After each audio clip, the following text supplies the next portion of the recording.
We've covered an awful lot about ULEZ, haven't we? Loads and loads and loads and loads of videos. And of course, I interviewed Noel Wilcox, the scaffolder who will be taking on TfL very soon in the courts and challenging the legality of the whole thing. You can go in the live stream section of this channel and you can see that interview. I played it twice on Sunday. Very, very successful, and a lot came over. Well, the scheme's not entirely foolproof anyway, is it? Mistakes are made all the time. And what we've got to look at is how is this administered? How do we know what cars are going back and forward? Well, it's very simple. The cameras, and they're not exactly foolproof either.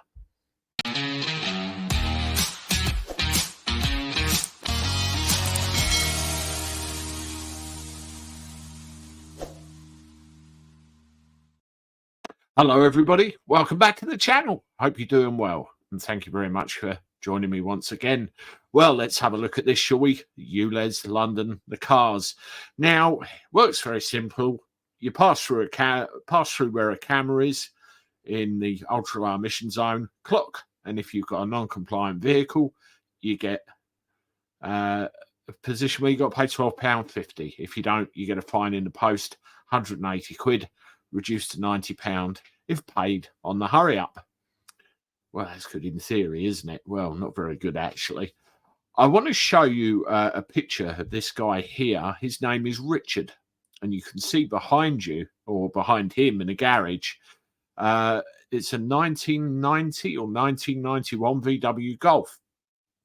It's been sat in the garage for 2 months. I used to have a VW Golf, 1986. Loved that car. Well, imagine his shock when he got a ULEZ fine in the post for that very car. Yeah, exactly. Well, this is the news article on it to show you a little brief description of what's going on here.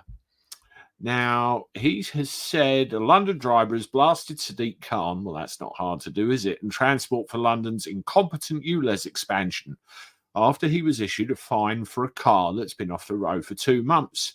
To his further frustration, Richard Roberts, 42, discovered the camera had made the error after snapping only part of a council van's number plate, missing the crucial first letter. He's the owner of 4 cars, and until August, his address in London was not subject to ULEZ regulations, meaning he could drive his VW Golf in peace.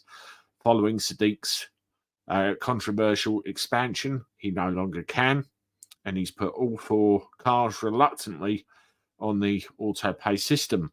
He then declared his un-ULEZ compliant VW Golf, a car he primarily uses for racing at the weekends, as SORN, statutory off-road notification, and parked it up in the garage for the winter. And it's been like that for 2 months. Now, just to show you where the mistake was made, let's have a look at his number plate again, J20VTT. Now, this is the feed from the ANPR camera. You can see there, J20VTT. It was taken on the Great Cambridge Road. So the ANPR camera registered that. It went through the system and found him incorrectly. Now, in effect, what we should have seen was this, MJ20VTT. So he missed a letter. Now, that example alone shows you that cameras, ANPR cameras, aren't fit for purpose. All they do is record the passage of an object between point A and point B, or camera to camera, and don't pick up the finer details.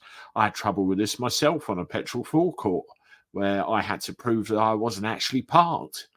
And, that got messy as well, all based on ANPR cameras. Were these things all over the place? It's not fit for purpose, any of it. Let me know what you think in the comments below. Have you had this yourself? Get in touch. Let's get these stories out there. Meanwhile, make sure you subscribe to the channel. Give it a thumbs up. Share everything everywhere. And let's get these stories known. Thanks very much, everyone. I look forward to talking to you again soon. Toodaloo.